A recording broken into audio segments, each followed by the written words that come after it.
ፔፓል መጠቀም አቁሙ። አሁን እደግመዋለሁ፣ ፔፓል መጠቀም ከዛሬ ጀምሮ አቁሙ። እንግዲህ ብሔራዊ ባንክ የካቲት 4 ካወጣቸው ማሻሻዮች አንዱ ለዩቲዩበሮች እንዲሁም ክሬቲቭ ለሆኑ ቲክቶከሮች ትልቅ እድልን ይዞ መጥቷል። እንግዲህ እስከ ዛሬ በነበረው ሕግ በኢትዮጵያ ውስጥ ሆኖ ከውጭ ሀገር ክፍያ መቀበል በጣም ችግር የነበረው አማራጭም የሌለው ነበረ። ያለው አንድ አማራጭም ፔፓልን መጠቀም ነበረ። አሁን ግን ብሔራዊ ባንክ ትልቅና አስደሳች እርምጃን ተራምዷል። በዚህም አዋጅ 19 የተፈቀዱ ነገሮች አሉ። በዛሬው ዝግጅታችን እንግዲህ ከነዚህ ውስጥ ዋና ዋና የሚባሉትን አንስተን ለእናንተ ለማቅረብ መተናል ማለት ነው። እንግዲህ ለዩቲዩባችን አዲስ ከሆናችሁ ሰብስክራይብ አድርጋችሁ ይህንን ቪዲዮ መከታተል እንድጀምሩ በአክብሮት እንጠይቃለን። እንግዲህ በአዲሱ አዋጅ 19 የተፈቀዱ ነገሮች አሉ። ከዚህ በፊት ዶላር እንግዲህ ከባንክ ከውጪ የሆነ ቢዝነስ ሰርታችሁ እንግዲህ ልክ ዶላር ወደ ባንክ ከገባ በኋላ 1 ወር 2 ወር ግፋ ቢል በ90 ቀን ውስጥ ወደ ብር መቀየር ግዴታ ነበረ። አሁን ግን ብሔራዊ ባንክ ባወጣው አዲሱ አዋጅ ይህ ሁሉ ታሪክ ሆኖ ሊቀር ነው።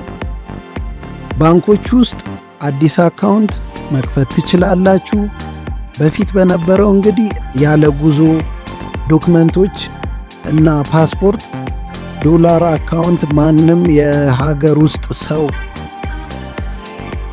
አሁን ግን ባንኮች አዲስ አካውንት ልክ ሲከፍቱ ማንኛውም ዜጋ ያለምንም የዶክመንት አማራጭ ወይም ደግሞ ፓስፖርት ሳይዝ ከውጪ ዜጋ እኩል የዶላር አካውንት መክፈት ይቻላል።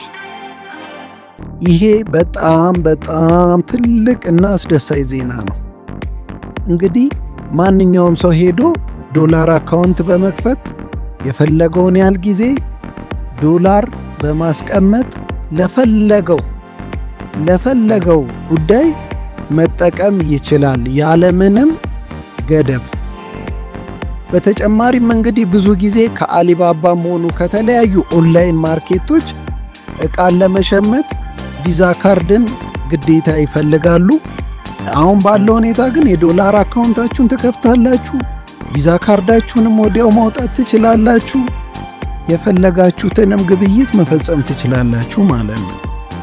እንግዲህ በዚህ አዋጅ ላይ በሁለተኛነት የተነሳው ደግሞ የተለያዩ ኤክስፖርተሮች አብሶ የቡናና የተለያዩ ቅመማ ቅመሞችን ወደ ውጭ የሚልኩ ኤክስፖርተሮች የተቀበሉትን ዶላር ብዙ ጊዜ ለሌላ አገልግሎት ለማዋል በጣም ይቸገሩ ነበር። ምክንያቱም ያመጡት ዶላር ወዲያው ወደ ብር ስለሚቀየር ድጋሚ አገልግሎት ለማግኘት ዕቃ ለመግዛት ከውጭ ሲፈልጉ እንደ አዲስ የባንኮችን ደጅ መጥናት ግዴታ ሆኖ ነበር።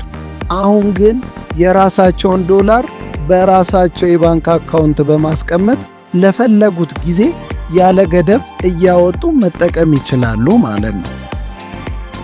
እንግዲህ ሌላው ደግሞ ምንድነው